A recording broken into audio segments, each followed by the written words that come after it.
أعوذ بالله من الشيطان الرجيم بسم الله الرحمن الرحيم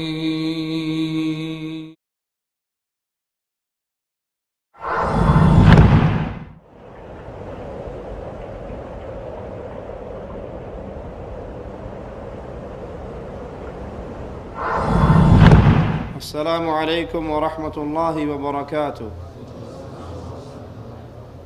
إن الحمد لله نحمده ونصلي على رسوله الكريم.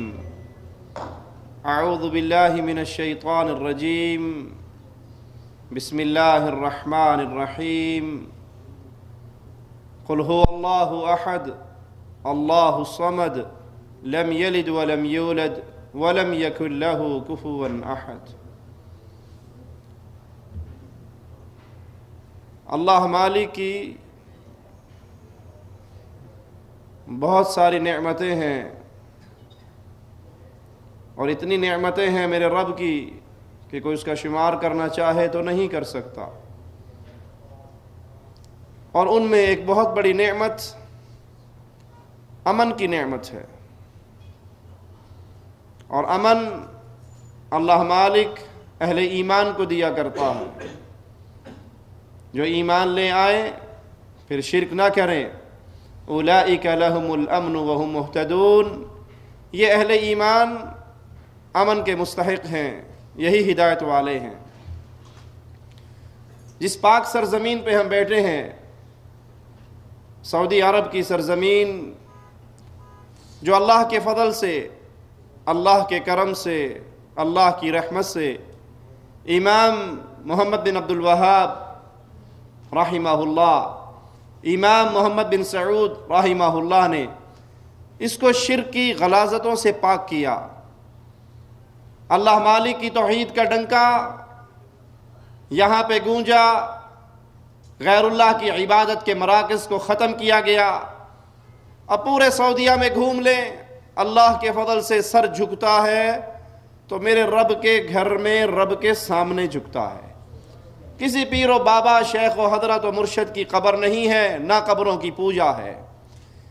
امام عبدالعزیز آل سعود، اللہ ان کی قبر کو جنت کا باغ بنائے. ایک بار پھر انہوں نے اس دھرتی پہ اگنے والی شرکی خاردار جھاڑیوں کو کاٹ دیا. توحید کا دور دورہ ہوا، لا الہ الا اللہ کی آواز گونجی.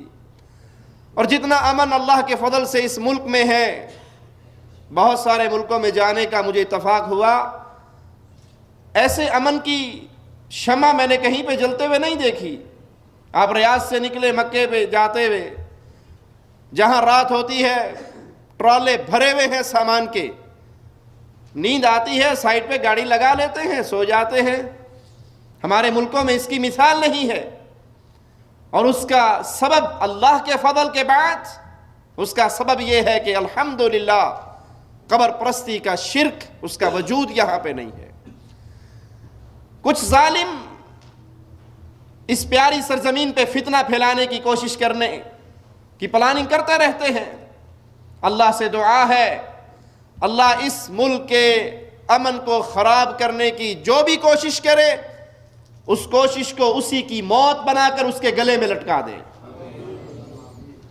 چند دن پہلے احسا کے اندر جو فتنہ ہوا، نہتے لوگوں پر فائرنگ ہوئی، قتل و غارت ہوئی، نہ یہ اسلام ہے، نہ یہ دین ہے، نہ یہ شریعت ہے، نہ یہ اخلاق ہے، نہ یہ انسانیت ہے. اسلام کے اندر انسان کا خون ناحق بہانا جرم ہے. قانون کو ہاتھ میں لینا عوام کے لیے جرم ہے. کسی پہ کوئی حد قائم ہونی ہے تو وہ حد قائم ہوگی اسلامی حکمران کے ذریعے، اس کے آرڈر سے. کسی عام انسان کو، عوام الناس کو حق نہیں ہے کہ وہ ہاتھ میں گن لے اور جو جی چاہے فتنہ پھیلاتا رہے. اللہ ان فتنہ پھیلانے والوں کی ساری پلاننگ کو ان کی موت بنا کر ان پہ لوٹا دے، اور اس پاک سرزمین کے امن کی حفاظت فرمائے، یہاں کے ذمہ داران کی حفاظت فرمائے، یہاں کے علماء کی حفاظت فرمائے. اور جو قرب و جوار میں بے امنی کا دور دورہ ہم اپنی آنکھوں سے دیکھ رہے ہیں، اللہ ہمیں اس سے محفوظ فرمائے. زندہ رکھے تو لا الہ الا اللہ کی تحریک کا داعی بنا کر رکھے، موت دے تو یہی پیغام پھیلاتے ہوئے ہمیں شہادت کی موت دے۔ اقول قولی ھذا واستغفر اللہ لی ولکم ولسائر المسلمین فاستغفروہ انہ ھو الغفور الرحیم۔